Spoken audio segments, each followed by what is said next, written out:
Hey guys, welcome back to yet another video. I'm Sandeep from RevAtlas, and in today's video we're going to be taking a look at the camera review of the brand new Realme 6 smartphone. Now before we get started, please do make sure to hit the subscribe button and also turn on notifications for more videos like this. Now let's begin. The Realme 6 brings in a quad camera setup like the 5 series has done, but some changes and improvements are also there. The primary camera is now a 64MP Samsung GW1 sensor with f1.8 aperture and 1x1.72 inch sensor size. You also get an 8MP ultra-wide f2.3 camera as well as two 2MP cameras, out of which one is a monochrome depth sensor while the other is a macro camera. One of the main differences that you will immediately notice is how Realme has changed the processing on the images. Like we noted on the X50 Pro 5G camera review, the colors are now much more natural looking, unlike phones of the past with boosted colors. Seems like Realme has been watching our camera reviews as well as listening to opinions from users. Of course, if you still want a more saturated look, you can just turn on Chroma Boost, which will bump up the saturation a bit for those of you who prefer such a look. Images shot on the 6 are great when it comes to sharpness and detail as well as the dynamic range. You can shoot and easily crop in a bit later and still end up with a good looking image. By default, the images are given in 16MP of resolution as a result of pixel binning. 4.8 micron pixels are combined into one larger one, giving 1.6 micron pixel size and hence the lower resolution.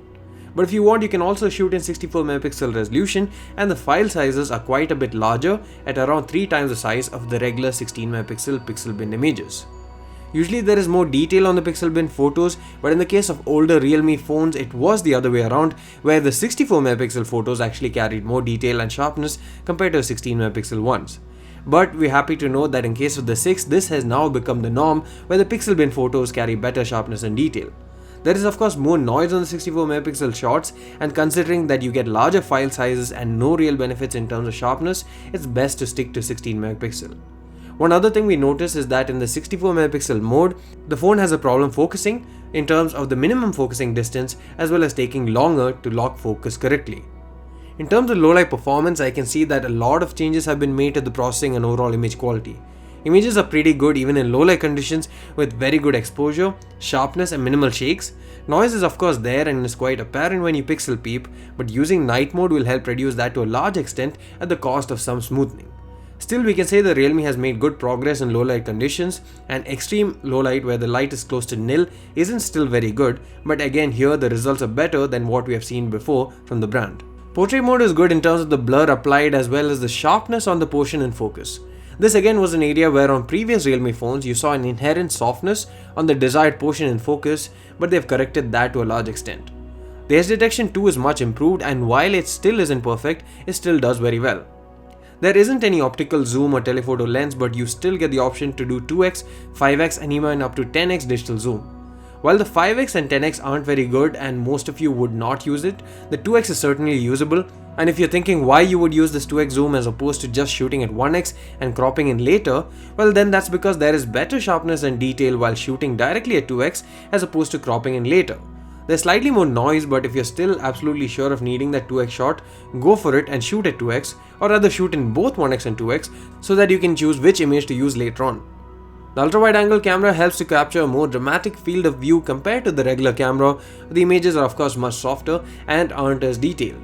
There's also a difference in saturation as well and contrast and color tones between both the cameras. The low light imaging is also not too great on the ultra-wide angle camera even with night mode enabled, so stick to a regular camera as much as you can. The macro camera works well in terms of being able to focus up really close, and here are some examples where the macro camera could capture something in focus while the primary camera refused to focus at all since it was too close and exceeded the minimum focusing distance. But in terms of sheer image quality, the macro camera isn't too great. There are a lot of aberrations, some vignetting, weird color, and most importantly the low 2MP resolution means there isn't much detail or sharpness to work with. Still, it does help at times and is better than having no macro camera at all, but I'll probably still capture with the main camera and crop in later. Manual mode doesn't support raw image capture, but you can adjust the shutter speed all the way from 1/8000th of a second to 16 seconds. Similarly, the ISO also ranges from 100 to 3200. The front-facing camera is a 16MP unit that's housed in a display cutout at the upper left corner of the display. The images with the front-facing camera are good in terms of the overall look. They have good detail too, but despite turning off beauty mode altogether, there still appears to be some smoothing of the skin. Portrait mode is good in terms of the blur, but the edge detection is a bit of a hit or miss. At times it works fairly well, but at other times it misses large portions that shouldn't have happened. The videos max out at 4K 30fps in terms of resolution, but you can also shoot in 1080p 30 or 60 modes if you wish. Only the 1080p 30fps mode has the support for EIS, but even that seems like it's unfinished. We're not sure if it's a software thing, but currently it feels like the EIS is half applied, as the shakes are still apparent, albeit a bit more muted compared to the other modes that don't have EIS. There's some rolling shutter effect as well going on, which is even more evident when you shoot at 2x, which still uses the primary camera, and the entire clip looks warped. You can also shoot 1080p 30fps with the ultra-wide angle camera, but there is no EIS here either. The front-facing camera video is good in terms of the overall look and feel as well as sharpness, but the lack of EIS is definitely visible and makes it lack that premium finish. This is the front-facing camera on the Realme 6 capturing 1080p 30fps video. Let me know what you guys think about the overall sharpness, dynamic range, how well it's picking up my voice in this scenario, and the stabilization as well. Overall, the Realme 6 is a huge improvement when it comes to its predecessors in terms of the image quality that's outputted, both in terms of good lighting conditions, low light, portrait, etc. There is an issue when it came to the video, however, and I'm guessing this is more of a software bug that should be fixed with updates, considering that the previous generation had better video. But nonetheless, this seems very promising, and it's good to see that Realme is taking into consideration the feedback from us as well as you guys and inputting that into their smartphones as well. Stay tuned for our camera comparisons. That's it for this video, guys. If you have any questions, do let us know in the comment section below. Don't forget to hit the subscribe button. See you again in the next one.